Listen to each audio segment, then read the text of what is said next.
Yeah, are there 2 or 3 countries that are on your list that you feel are farther along in getting their tariffs lowered? I think there are many that want to get rid of tariffs right now.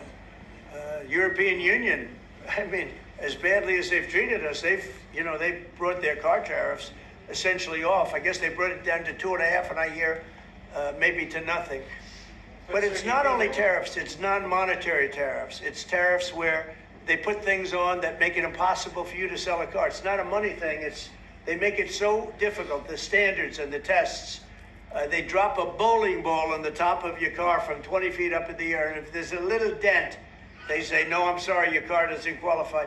When the same car from Germany or anything would dent likewise, unless you can have an army tank, it's going to dent. So they come up with rules and regulations that are just designed for one reason, that you can't sell your product in those countries, and we're not going to let that happen. Those are called non-monetary barriers. They make barriers that are so tough that it's impossible to qualify. So tariffs are a big part of it, but there's another big part of it, and that's barriers. They also do something else. They manipulate their currency, and they drive it down. They want to have low currencies. It sounds better to have a high currency, a strong dollar or whatever, but they bring their currency down, and when it competes with our currency, it's very hard to sell a tractor. It's very hard to sell product because their currency is low and ours is much higher relatively.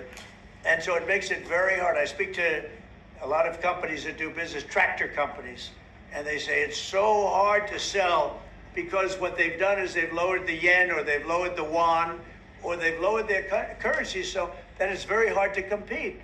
We don't want that either. So we have a lot of things that we're talking about, but we're going to fix it properly, and it's going to be fair to everybody.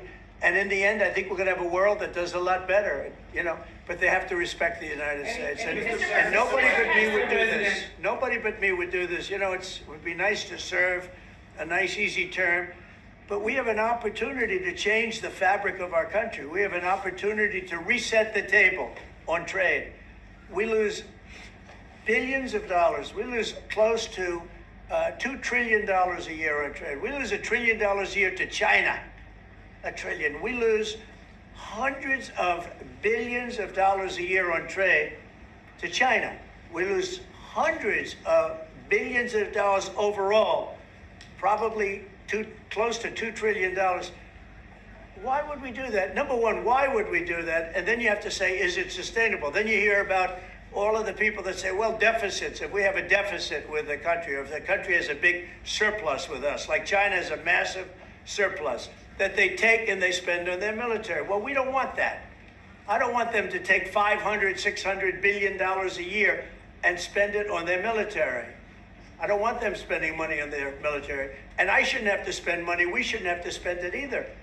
Because, hopefully, and I said this to President Xi, hopefully it's money that we're never going to use. In other words, because we're not going to use those incredible weapons that we have and that they have. We don't want that. So it's going to be very interesting. It's the only chance our country will have to reset the table. Because no other president would be willing to do what I'm doing or to even go through it. Now, I don't mind going through it because I see a beautiful picture at the end. But we are making tremendous progress with a lot of countries, and the countries that really took advantage of us are now saying, please negotiate. You know why? Because they're getting beaten badly because of what's happening. They're getting beaten badly. They're being devalued as countries. But it's the only chance we're going to have to reset the table on trade. And when we do, we're going to come out unbelievably well. We're going to have a strong country economically again. And we're going to have those factories that are empty all over the United States. We've lost 90,000 plants and factories. Think of this, 90,000, you wouldn't think it's possible. 90,000 plants and factories since NAFTA, which was, by the way, the worst trade deal ever developed, ever had by any country anywhere, NAFTA. And I terminated NAFTA. Everybody said it would be impossible. And I terminated it through Congress. We terminated it. You had to get it through Congress. It was a trap. It was a horrible thing. And we got it done. And we went to the USMCA, which was much better. The problem is they cheat. They cheat like crazy. Canada cheats, Mexico cheats, just one of those things. But we are resetting a table, and we're going to have great trade, and we're going to have a very strong country. Our country is going to be at a level that has maybe never been, or maybe, our country was the strongest, believe it or not, from 1870 to 1913. You know why? It was all tariff-based. We had no income tax. Then in 1913, some genius came up with the idea of let's charge the people of our country, not foreign countries that are ripping off our country. And the country was never that kind of wealth. We had so much wealth, we didn't know what to do with our money. We had meetings, we had committees, and these committees worked tirelessly to study one subject. We have so much money. What are we going to do with it? Who are we going to give it to? And I hope we're going to be in that position again. Mr. President, do you plan to reduce the tariffs that your government put on Israeli goods, 17%? On where? On Israeli goods, the 17%. Do you plan Well, to we're reduce talking about a whole new trade. Maybe not. Maybe not. Don't forget, we help Israel a lot. We give Israel $4 billion a year. That's a lot. Congratulations, by the way. That's pretty good. But we give Israel billions of dollars a year. Billions. It's one of the highest of, and we give a lot of countries money. You wouldn't believe if I said we give Afghanistan a lot of money, didn't it? Because that was a Biden deal, another Biden deal. Not only did he embarrass us with that, but they give them billions of dollars, Afghanistan, right? So, but no, we take good care of our friends, and we don't take care of our enemies. We're not taking care of our enemies anymore, but we do take care of our friends. Mr. Berman from the Times of Israel. The IDF is fighting again in the Gaza Strip. I myself might be called up in a month. Do you think that's the way to pressure Hamas to get to a deal? And do you think blocking humanitarian aid is also an effective pressure tactic? Well, you know how I feel about the Gaza Strip. I think it's an incredible piece of important real estate, and I think it's something that we would be involved in, but having a peace force like the United States there, controlling and owning the Gaza Strip would be a good thing. Because right now, all it is for years and years, all I hear about is killing and Hamas and problems.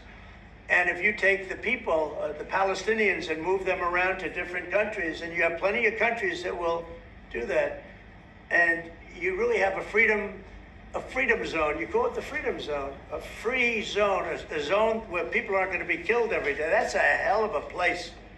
It's you know what I call it, a great location that nobody wants to live in, because they really don't. And when they have good living, real living, where Hamas and all of the problems they have, the level of death on the Gaza Strip is just incredible. And I've said it. I don't understand why Israel ever gave it up. Israel owned it. It wasn't this man, so I can say it. He wouldn't have given it up. I know him very well. There's no way. They took oceanfront property and they gave it to people for peace. How did that work out? Not good. Is the immigration, sorry, Mr. President, is the immigration plan still on the agenda? Which immigration? From Gaza. From Gaza. All it is a concept that I had that I think is good, and now people are copying it. Maybe you want to tell. People are talking about the Trump plan. Gee, why do we do that? Would you like to answer that question? I think what the president talked about is, first of all, to give people a choice. Gazans were closed in. And every other place, including in arenas of battle, whether it's Ukraine or Syria or any other place, people could leave. Gaza was the only place where they locked them in. We didn't lock them in. They're locked in. And what is wrong with giving people a choice? Now, we've been talking, including over lunch, about some countries, I won't go into them right now, that are saying, if Gazans want to leave, we want to take them in. And I think this is the right thing to do. If you give, it's going to take years to rebuild Gaza. In the meantime, people can have an option. The president has a vision. Countries are responding to that vision. We're working on it. I hope we'll have good news for you. I will say people